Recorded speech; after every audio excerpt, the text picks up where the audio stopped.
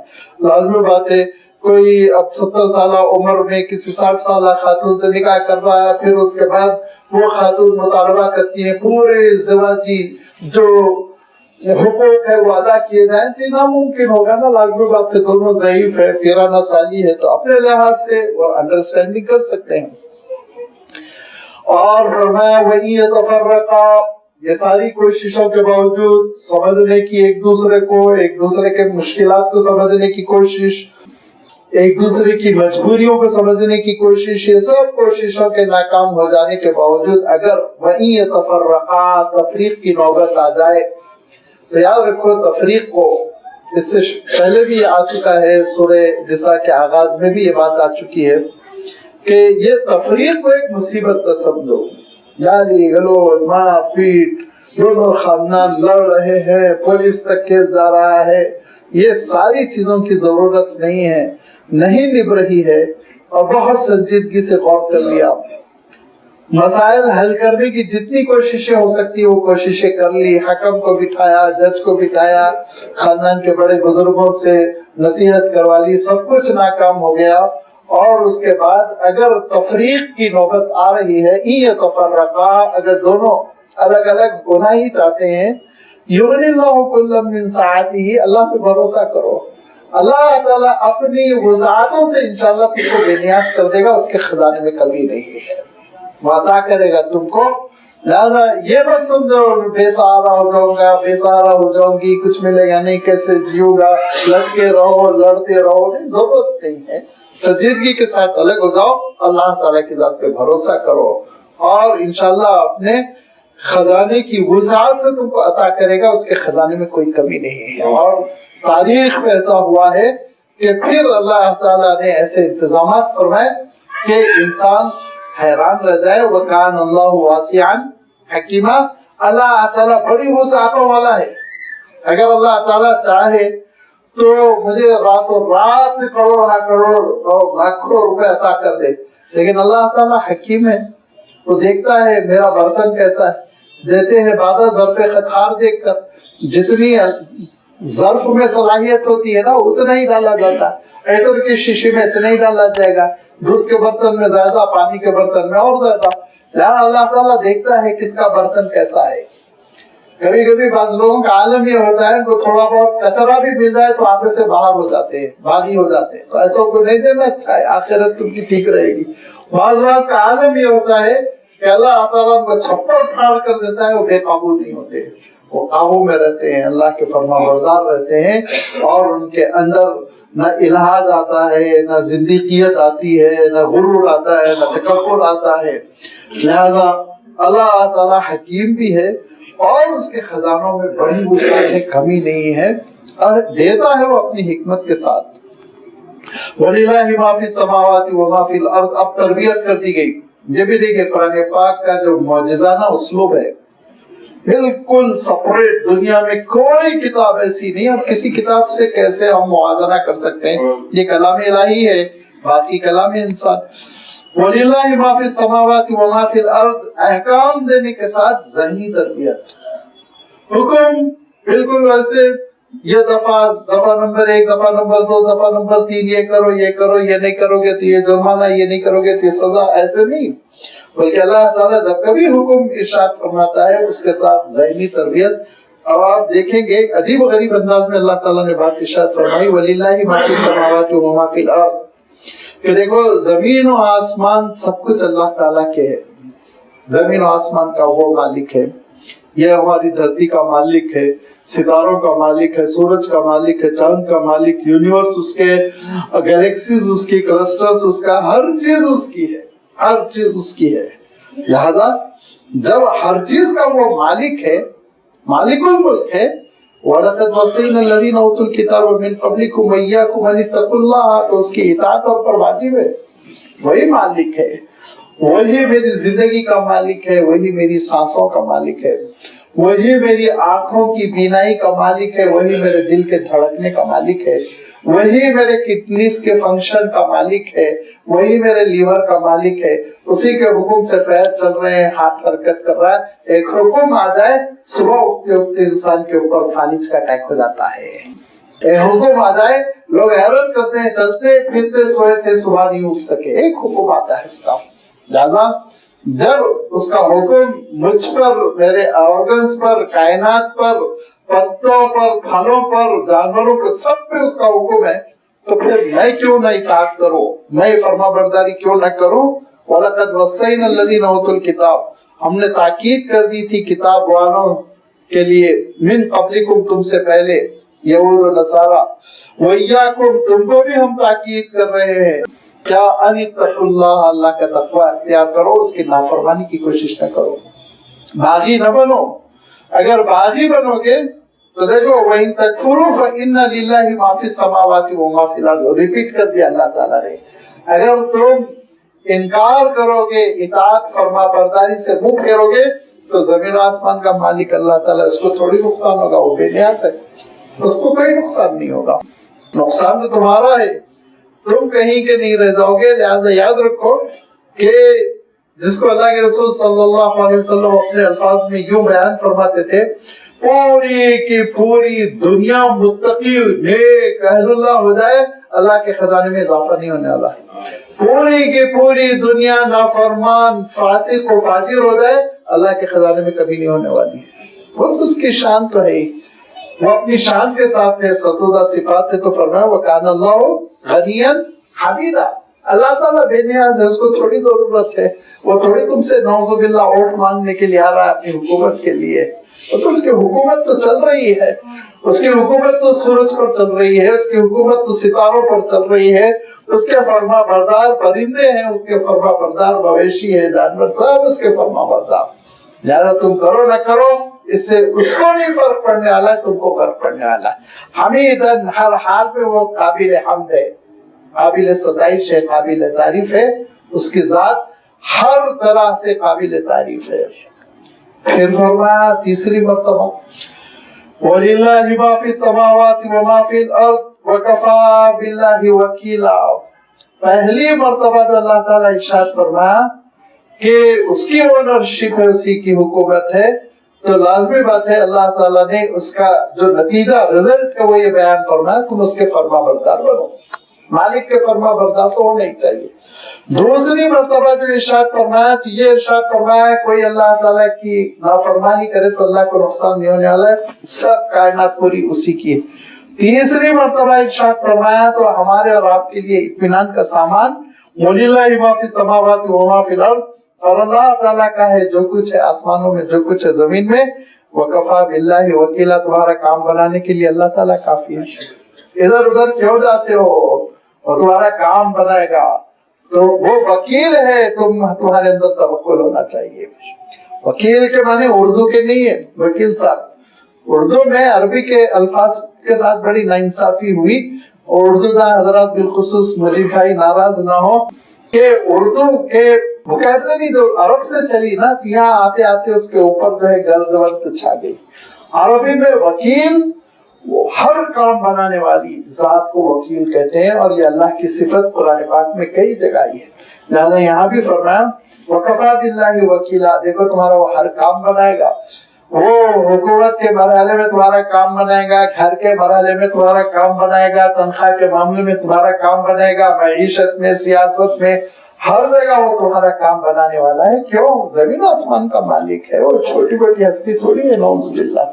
لہذا اس سے تم تعلق جوڑ کر رکھو، اس کی فرما برداری کرو، اس پر بھروسہ کرو، انشاءاللہ وہ تمہارا کام بنا کر رہے گا۔ اگر یہ کیفیت تمہاری نہیں ہے تو اللہ تعالیٰ پہ بھروسہ نہیں کرتے ہو، توکل کی وہ کیفیت تمہارے اندر نہیں ہے جو ایک بندے مومن کے اندر ہونا چاہیے۔ زبردست حملہ ہوا مدینہ منورہ پر سن 5 ہجری میں، 10,000 کا لشکر، 10,000 کا لشکر، مدینہ منورہ کا عالم یہ چھوٹی سی بستی ہے، 2,000 آبادی ہے، اس سے زیادہ آبادی نہیں ہے، اور اس میں 10,000 کا لشکر جرار ہتھیار لیے چلا رہا ہے، اور مصیبت در مصیبت کے قریب کے جتنے پڑوسی وہ سب بے ایمان، چاہے خیبر کے، بنو قریظہ کے، بنو نذیر کے، یہ سب بے ایمان یہودیوں کے قلعے ہیں جو دشمن سے ہاتھ ملا دیے۔ اللہ کے رسول صلی اللہ علیہ وسلم کو یہ کہتے رہے ہم آپ کے ساتھ ہیں، ہم آپ کے ساتھ ہیں، لیکن مکے کے لوگوں سے انہوں نے ہاتھ ملا دیا۔ اور آپ سوچئے یہ کیفیت کیسی تھی۔ اس صورتحال میں صحابہ کو منافقین نے ڈرانے کی کوشش کی، ان الناس قد جمعوا لكم، اور یہ لشکر جمع ہو گیا، گئے، ختم قصہ، مٹا دیں گے تم کو۔ صحابہ نے کیا کہا؟ ان کے ایمان میں اور اضافہ ہوا، اور انہوں نے کہا ہمارے لیے اللہ تعالیٰ کافی ہے، وہ کام بنائے گا، دشمن چاہے کتنا ہو، لشکر چاہے جتنا ہو، ہم کو کسی سے ڈرنے کی ضرورت نہیں۔ وَمَا زَادُوهُمْ إِلَّا إِيمَانًا، ایمان میں اضافہ ہوتا چلا گیا، ایمان اور پکا ہوتا چلا گیا۔ لہذا یہ اللہ تعالیٰ کی ذات پہ بھروسہ ہونا چاہیے، حالات چاہے جتنے خراب ہو جائیں۔ غزہ سے تو اچھے ہیں، لیکن ان کو ایمان ہے اتنا پختہ اللہ تعالیٰ کی ذات پر، ہم کیوں گھبراتے رہتے ہیں؟ انشاءاللہ اللہ تعالیٰ حالات سازگار کرتا رہے گا۔ اپنی ڈیوٹی ہم اس کی فکر کریں، ہم کو کیا کرنا ہے۔ وَكَفَى بِاللَّهِ وَكِيلًا، تعلق جوڑ لو اللہ سے، اس سے مدد طلب کرو۔ مدد طلب کرنے کا بھی نسخہ بتا دیا گیا، اللہ تعالیٰ نے خود ارشاد فرمایا وَاسْتَعِينُوا بِالصَّبْرِ وَالصَّلَاةِ، نمازوں کو زندگی میں لاؤ، ڈھنگ سے نماز پڑھو، اس کے بعد دیکھو اللہ تعالیٰ راہیں کیسی کھولتا ہے۔ فرمایا اگر تم یہ طریقہ نہیں اپناؤ گے، نافرمانی کے راستے پہ چلو گے، انکار کے راستے پہ چلو گے، اور اللہ تعالیٰ کے دین پر کچھ حصوں پہ عمل کرو گے، دیگر بڑے حصے کو چھوڑ دو گے، تو پھر اللہ تعالیٰ کا ایک فیصلہ ہے گا، یشاء یذہبکم ایھا الناس ویأتی بآخرین، اے لوگوں تم کو چلتا کر دے گا، ختم کر دے گا، تم کو تاریخ میں حرف غلط کی طرح مٹا کر رکھ دیا جائے گا، اور نئی قوم کو اللہ تعالیٰ برآمد کرے گا۔ حضرت سلمان فارسی رضی اللہ تعالیٰ عنہ سامنے بیٹھے تھے، اللہ کے رسول صلی اللہ علیہ وسلم نے کہا اے عرب کے لوگوں تم نہیں عمل کرو گے، ان کے شانے پہ ہاتھ مار کے کہا ان کی قوم کھڑی ہو جائے گی۔ حضرت صہیب رومی کی قوم کھڑی ہوئی، کبھی آپ دیکھیں کہ ترکی قوم کھڑی ہوئی، اور پھر آپ نے دیکھا تاریخ میں ایسی تبدیلیاں ہوئی کہ جو اسلام کو مٹانے چلے تھے وہ اسلام کے خادم ہو گئے۔ قازبہ مل گئے کعبے کو صنم خانے سے، چنگیز خان، ہلاکو خان، تاتاری کس نیت سے چلے تھے لیکن اسلام کے خادم ہو گئے اور مر مٹے اسلام کے لیے وہ لوگ۔ لہذا اللہ تعالیٰ یاد رکھیے یہ انڈیویژولی بھی ہے اور یہ کلیکٹیولی بھی ہے، پوری قوم کو ختم کر تاریخ میں کوئی تذکرہ باقی نہ رہ جائے، اللہ تعالیٰ دوسری قوم کو کھڑا کر سکتا ہے۔ ایک چیز بربر قوم تھی، انتہائی خطرناک. ان کو چھیڑنا ناممکن سمجھا جاتا تھا مغرب میں. مغرب جب ہم کہتے ہیں اسلامی اصطلاح میں تو یہ ٹونسیا وغیرہ یہ علاقے ہوتے ہیں, الجزائر وغیرہ. تو یہاں پہ بربر رہا کرتے تھے اور اسی سے بربریت کا لفظ آیا اردو میں. انگلش میں بھی بربرزم آیا ہے. اتنی لڑاکو قوم تھی وہ کہ ان کو ہاتھ لگانا مشکل, چھیڑنا مشکل. لیکن اللہ تعالیٰ نے پلٹ دیا, پورے کے پورے مسلمان ہو گئے. کہاں ہے بربر کے قبیلہ ہے؟ نہیں, سب اسلام کے سانچے میں ڈھل کر ختم ہو گئے, اسلام کے خادم بن گئے. لہذا اللہ تعالیٰ کہیں سے بھی کسی کو بھی کھڑا کر سکتا ہے. لہذا سمجھو کہ اللہ تعالیٰ نے جو تم کو دی ہے فضیلت, اللہ تعالیٰ نے جو تم کو مقام دیا اس کی حفاظت کرو اور اللہ کے دین پر عمل کرو. اور جب نہیں ہوگا تو اللہ تعالیٰ پھر ہٹائے گا, پھر دوسروں کو لے آئے گا اور دوسرے کھڑے ہو جائیں گے. اور اللہ تعالیٰ نے دوسری جگہ ارشاد فرمایا وہ اللہ تعالیٰ سے بڑی محبت کرنے والے ہوں گے, اللہ تعالیٰ بھی ان سے محبت کرنے والا ہوگا.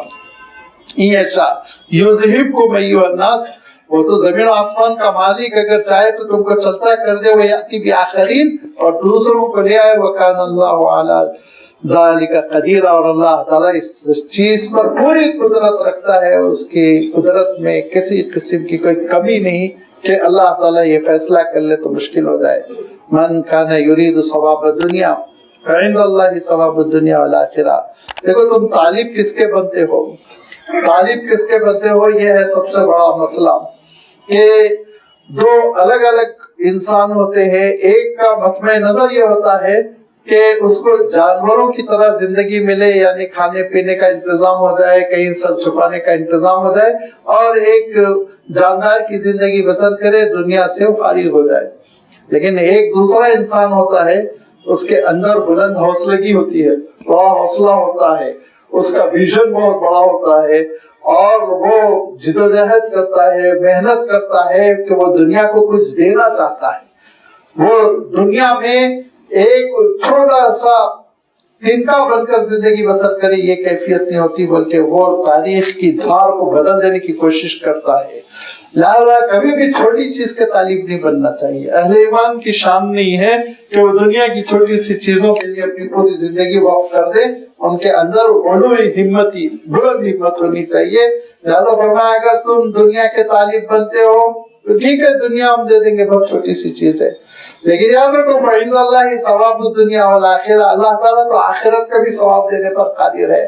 تو اس لمبے میدان کو, اس لمبی زندگی کو, اس لافانی زندگی کو, نہ ختم ہونے والی زندگی کو اگر تم فراموش کر دو گے, دنیا ہی کو سب کو سمجھو کہ دنیا دے کر تم کو چھٹی کر دی جائے گی. لیکن اگر تم آخرت کو ٹارگٹ بناؤ گے, آخرت کو اپنا مقصد بناؤ گے اور اس کے لیے جدوجہد کرو گے, تو آخرت کی کامیابی تو تم کو ملے گی انشاءاللہ. اخلاص کی بنیاد پر, اچھے اعمال کی بنیاد پر ضرورت بھر دنیا بھی اللہ تعالیٰ تم کو دے گا, دنیا سے محروم نہیں کرے گا. صحابہ کو محروم کیا اس نے, اہل اللہ کو محروم کیا, اور مومنوں کی کوئی ایسی جماعت بتائیے جن کو اللہ تعالیٰ نے دنیا سے محروم کر دیا, جنگل میں لے جا کے ڈال دیا گیا. ہرگز نہیں, دنیا دیتا ہے ضرورت بھر, لیکن تمہارا مطمع نظر کیا ہے, یہ اس کا امتحان ہے. لہذا یہ اللہ تعالیٰ سے چھپی رہ جانے والی حقیقت نہیں ہے کہ میرے دل میں دنیا ہے یا میرے دل میں آخرت ہے. وَكَانَ اللَّهُ سَمِيعًا بَصِيرًا, اللہ تعالیٰ خوب سننے والا اور ہر چیز کا مشاہدہ فرمانے والا, دیکھنے والا, صاحب بصیرت ہے. لہذا اپنی نیتوں کو ٹھیک کرو, آخرت کے طالب بنو, تو انشاءاللہ تم کو آخرت بھی ملے گی, دنیا بھی ملے گی. دنیا کے طالب بن کر زندگی بسر کرو گے تو دنیا ضرورت بھر دے کر تم کو دنیا سے رخصت کر دیا جائے گا. اس حقیقت کو سمجھ کر تم زندگی بسر کرو. آگے اور بھی اللہ تعالیٰ نے بہت اہم احکام کا تذکرہ فرمایا, انشاءاللہ اس کی وضاحت آئندہ اتوار آپ کی خدمت میں رکھی جائے گی. وآخر دعوانا ان الحمد للہ رب العالمین.